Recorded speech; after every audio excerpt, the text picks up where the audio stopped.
हरे कृष्णा। सभी साधकों को श्री राधे राधे। देखिए साधकों, हमारी जिंदगी बस परोपकार में जाए ऐसी हमारी कामना है और हम एक अवेयरनेस प्रोग्राम के तहत आप तक पहुंच रहे हैं। और ये वीडियो पेरेंटिंग के हवाले से है कि किस तरह अपने बच्चों का पालन पोषण करें। देखो, जिनके बच्चे नहीं हैं, बहुत मुश्किल है ये बताना, क्योंकि बच्चों में बड़े आ, इस तरह वक्त के हिसाब से चीज़ें बदल रही हैं। जो बच्चे पहले हमारे टाइम के थे उनको थप्पड़ मार के भी समझाया जा सकता था, आज की डेट में वो चीज़ें संभव नहीं है और इतने सारे डिस्ट्रैक्शंस आ गए। दूसरी तरफ पढ़ाई लिखाई, कैरियर का दबाव है और इतना सारा शोशोबाजी है। चीज़ें चारों तरफ वो हैं जो उनको अलग अलग काम करने के लिए उकसाती हैं। बड़ी परेशानी है, समझ नहीं आता कि कैसे बच्चों में इमोशनल इंटेलिजेंसी डेवलप करें और कैसे उनको सिखाएं एम्पैथी, माइंडफुलनेस और कंपैशन। इसी पर बात करेंगे, क्योंकि देखो, कितना भी बच्चा आईक्यू में बढ़िया हो, कितना भी जिसे हम सीधे शब्दों में इंटेलिजेंट कहते हो, लेकिन अगर उसमें इमोशनल इंटेलिजेंस नहीं है या कम है या वो हैंडल नहीं कर पाने में सक्षम, तो फिर बहुत मुश्किल हो जाता है ज़िंदगी को सही तरीके से आनंदमय तरीके से जीना उसके लिए। क्योंकि बहुत बार ऐसा होता है कि जो हमारे पेरेंट्स हैं या हमारे घर परिवार के लोग हैं, जो हमारी शुभचिंतक हैं, उनको भी नहीं आता कि क्या करें ऐसी सिचुएशन में, और वो छोड़ देते हैं कि बेटा जैसे तुझे करना है, बेटी जैसे तुझे करना है कर।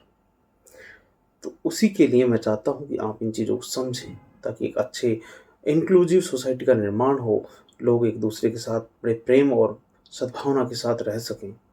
तो देखिए, अब आज हम जो बात कर रहे हैं वो है इमोशनल इंटेलिजेंस के बारे में, और कैसी वेल एडजस्टेड कंपेशनेट बच्चों को बढ़ाने में महत्वपूर्ण भूमिका निभाता है। इमोशनल इंटेलिजेंस में स्वयं की, खुद की और दूसरों के साथ संबंधों की भावनाओं को समझने, व्यक्त करने और प्रभावी तरीके से मैनेज करने की क्षमता शामिल है।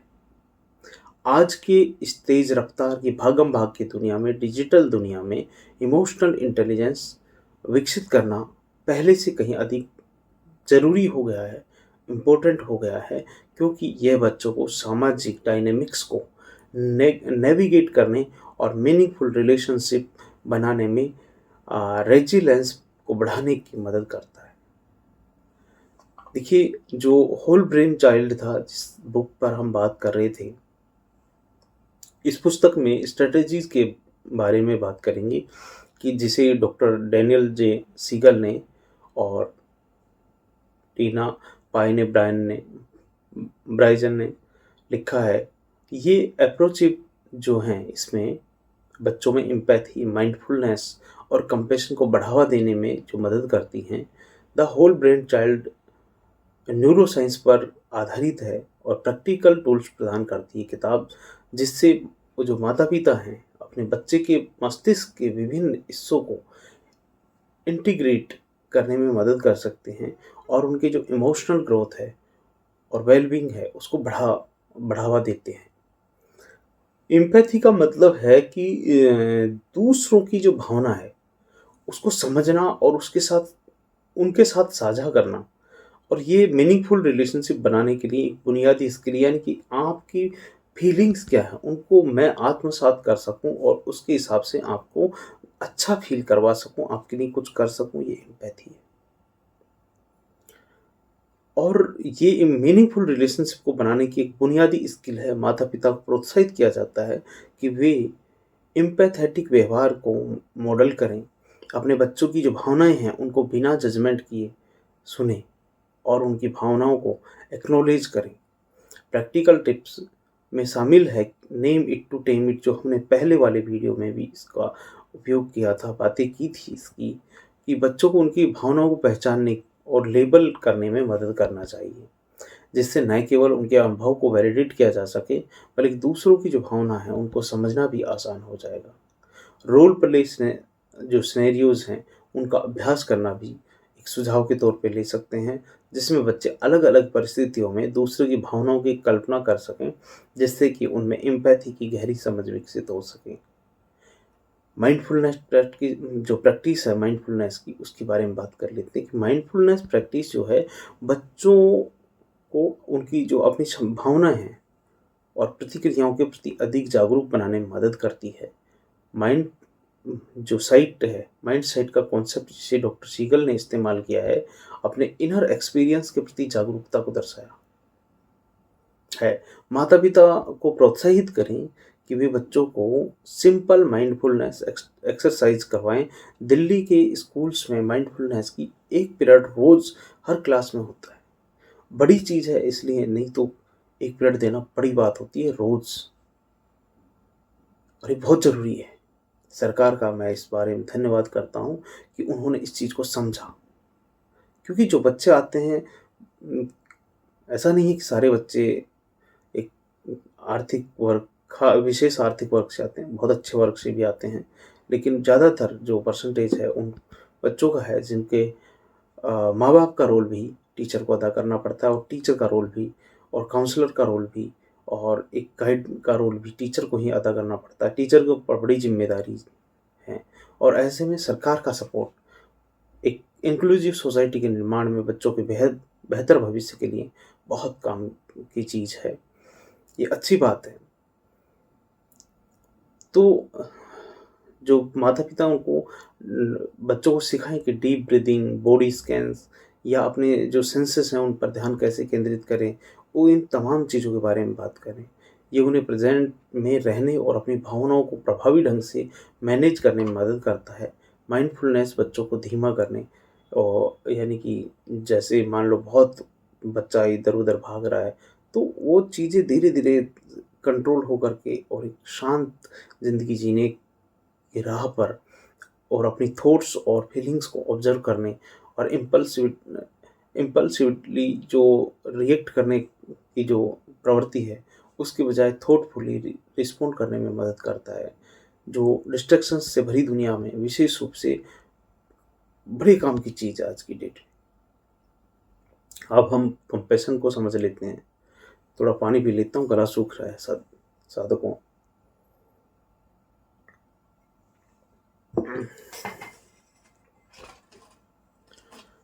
तो हम बात कर रहे थे कंपैशन की। कंपैशन का स्वयं के लिए और दूसरों के लिए दोनों इमोशनल इंटेलिजेंस का एक महत्वपूर्ण हिस्सा है।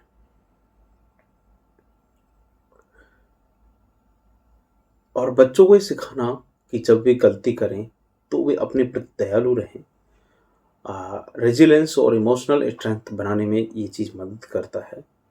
माता पिता को सेल्फ कंपैशन और को मॉडल करने के लिए प्रोत्साहित करें, और अपनी गलतियों के बारे में खुलकर बात करें कि भाई मेरे से गलती हो गई, मैं कोशिश करूँगा कि आगे से ना हो।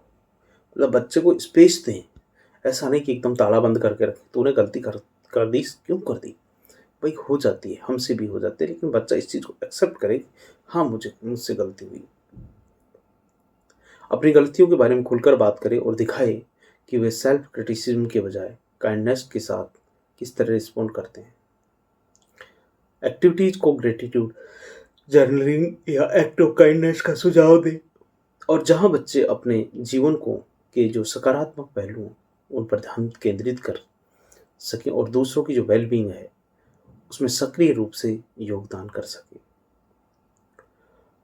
देखिए, माता-पिता इन स्ट्रैटेजीज़ का उपयोग करके अपने इमोशनल इंटेलिजेंस को रोज़मर्रा की परिस्थितियों में फोस्टर कर सकते हैं। जैसे कि एक माता-पिता अपने बच्चों को किसी दोस्त के साथ कॉन्फ्लिक्ट नेविगेट करने में मदद कर सकते हैं। उन्हें एनकरेज करें कि वे दोस्त की जो पर्सपेक्टिव्स हैं, उन पर विचार करें, और अपनी भावनाओं को कंस्ट्रक्टिवली व्यक्त करें। भावनात्मक जो अनुभव हैं, उनको नैरेट करने का महत्व बताएँ। बच्चों को ये समझने में मदद करें कि वे क्या महसूस कर रहे हैं और क्यों, जो न केवल सेल्फ अवेयरनेस को बढ़ावा देता है, बल्कि दूसरों के समान स्थितियों में एम्पैथाइज़ करने के लिए भी तैयार करता है। कुछ चैलेंजेस भी हैं इसमें, तो जैसे एम्पैथी की बात की हमने, माइंडफुलनेस की बात की, कंपैशन की बात की। इनको सिखाने में माता-पिता को कॉमन चैलेंजेस का सामना करना पड़ सकता है। बच्चों के लिए भावनाओं को समझना या व्यक्त करना, विशेषकर हाई स्ट्रेस जो सिचुएशंस हैं, उनमें बहुत मुश्किल हो सकता है। माता-पिता को रीअश्योर करें कि ये स्किल धीरे-धीरे डेवलप होती, टाइम लेती हैं, और ये जो कंसिस्टेंसी है, वो की का काम करती है। बहुत ज़रूरी चीज़ है ये। इसके बिना रिज़ल्ट किसी भी क्षेत्र की बात कर लो, बहुत मुश्किल है। उन्हें एक ऐसा एनवायरनमेंट प्रदान करने की को प्रोत्साहित करें कि जहाँ भावनाओं को खुलकर चर्चा की जा सके और बच्चे को बिना किसी जजमेंट या डिसमिसल के अपनी भावनाओं को व्यक्त करने में सुरक्षित महसूस कर सकें। आप सभी से मैं यही कहना चाहता हूँ कि जो इमोशनल इंटेलिजेंस है, भावनात्मक रूप से बुद्धिमान बच्चों का जो पालन-पोषण है, पेरेंटिंग के सबसे रिवॉर्डिंग पहलुओं में से एक है। द होल ब्रेन चाइल्ड से स्ट्रैटेजीज़, एम्पैथी, माइंडफुलनेस और कंपैशन को पोषित करने के लिए एक रोड मैप प्रदान करती है, जो अंततः बच्चों को रेजिलिएंट, केयरिंग और इमोशनली बैलेंस्ड इंडिविजुअल्स बनाने में मदद करती है। माता-पिता को डेली बेसिस पर इन स्ट्रेटजीज़ का अभ्यास करने के लिए प्रोत्साहित करें, ये जानते हुए कि छोटे-छोटे प्रयास भी उनके बच्चे की इमोशनल डेवलपमेंट और ओवरऑल वेल-बीइंग में सिग्निफिकेंट पॉजिटिव चेंज ला सकते हैं। हरे कृष्णा, हरे कृष्णा, कृष्णा कृष्णा, हरे हरे, हरे राम, राम राम, हरे हरे। बोलो राधा रानी की।